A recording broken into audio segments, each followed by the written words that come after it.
Bonjour à tous, je vous fais une seconde petite vidéo pour vous donner mes impressions après avoir fait un peu plus de kilomètres avec ma Segway Max G2.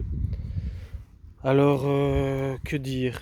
Je suis toujours satisfait, à part quelques petits soucis, donc ça je l'avais déjà dit, les claquements de l'amortisseur qui sont en fait pas résolus vraiment. Avec le serrage des vis c'est un peu mieux, mais pour moi c'est quand ils arrivent à fond de détente, donc vous faites le mouvement, vous voyez, hop, bon ça c'est la béquille, hop, c'est quand ils arrivent vraiment en relâchement à fond qui claquent, mais bon, j'ai même assoupli, durci, enfin ça change rien.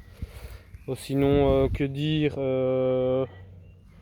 ouais, elle est tombée, je suis dégoûté parce qu'elle est tombée bêtement à l'arrêt. J'avais mal mis, je l'ai lâché en fait, elle était à l'arrêt et ça a directement enlevé la peinture. Je suis dégoûté. Ouais, la qualité de la peinture est pas top.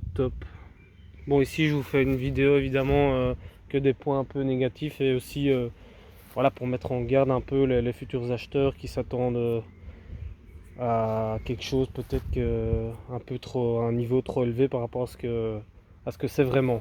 Donc je mets en garde parce que souvent les vidéos, j'ai déjà remarqué que comme beaucoup de youtubeurs font des vidéos depuis des années et sont payés par les marques, et alors ils aiment bien un peu enjoliver les choses. J'ai déjà remarqué, et moi étant, allez, gros, je regarde beaucoup les vidéos d'essais sur YouTube et tout, donc je sais un peu ce qu'il en est, mais j'en fais pas beaucoup. D'ailleurs c'est ma deuxième je pense, mais je compte pas me mettre là-dedans, j'en ai rien à foutre, mais c'est juste pour vous donner un vrai ressenti et un vrai feedback en fait du produit, pas des pas un peu du faux et de l'enjoliver, enfin voilà, je vous donne mon vrai ressenti.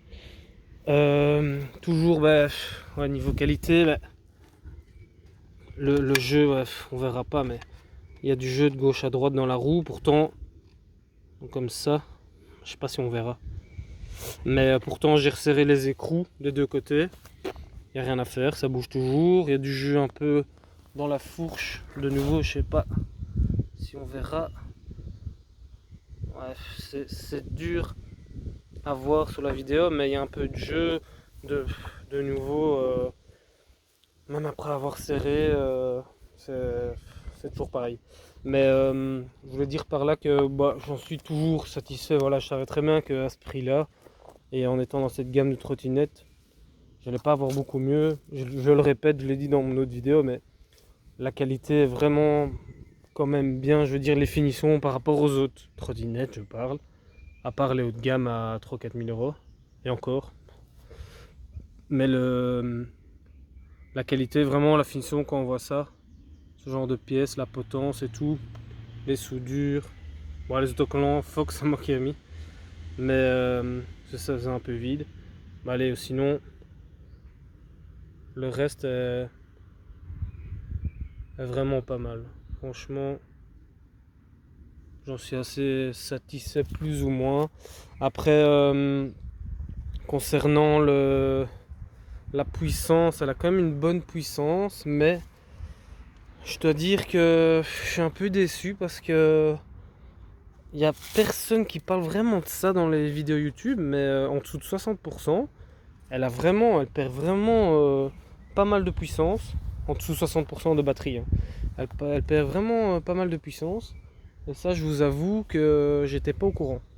Donc on ne me l'a pas dit, enfin j'ai pas vu ça dans la vidéo, on parle jamais de ça. Et moi j'étais, comme je suis novice, c'est ma première trottinette électrique, j'étais pas au courant du tout quoi.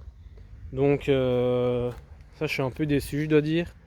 Et sinon, ouais, vous ressentez quand même fort. Allez, par exemple là en débridage je suis à 35, quand elle est à 100% ou voire à 80%, même en montée, à une bonne montée, quand une bonne côte, je suis à 32-33 km/h. Et là en dessous de 60%, j'ai du mal sur le plat à aller à 28, un petit 28-29 km/h grand max. Et la puissance, on dirait qu'il y a beaucoup moins de reprises, beaucoup moins de pêche. Et pourtant, je ne fais que 79 kg. Donc, encore heureux. J'ose pas imaginer quelqu'un de 100 kg là-dessus, c'est fini. Et donc voilà, ça je suis un peu déçu. Et apparemment, il n'y a pas ça sur la G30, l'ancienne G30 Max que je n'ai jamais essayé. Mais apparemment, il n'y a pas ce phénomène-là, ou du moins plus tard.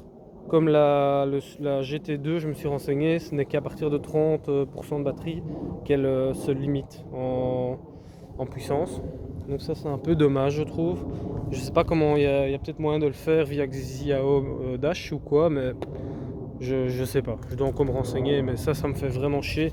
Et c'est pour ça qu'ils disent qu'elle fait plus de qu'elle a plus d'autonomie au final parce qu'il bride déjà la puissance 60% de la batterie, donc forcément on gagne en autonomie puisqu'après t'es bridé, t'as pas le choix. Donc c'est un peu du fake, mais bon, c'est commercial, c'est pour vendre. Ou sinon, voilà, c'est à peu près tout ce que j'avais à dire. Donc voilà, j'espère que cette vidéo vous a plu et vous a surtout aidé à comprendre un peu mieux la trottinette et à faire votre choix. Mais honnêtement, moi c'était la première, c'était voilà pour un peu essayer, voir comment ça va et tout. Mais si vous cherchez un peu une trottinette plaisir comme moi, c'est pas une pour aller au boulot, je le dis direct, hein. Une trottinette, si vous cherchez une trottinette plaisir, c'est pour faire un peu des accélérations ou tout, avoir des sensations. C'est pas la trottinette qu'il faut acheter, ça c'est sûr. Mais il n'y a rien à faire, moi la prochaine ce sera une GT2, je vous le cache pas. Parce que la GT2 c'est un autre monde, un autre univers. Et c'est le même degré de finition, voire beaucoup mieux. Et niveau puissance, enfin, il y a 6000 watts. Ici il y en a 450 je pense. Avec des pics à 1000, mais les pics, voilà, on les sent pas, on sent pas vraiment. Mais donc voilà, c'est un monde de différence.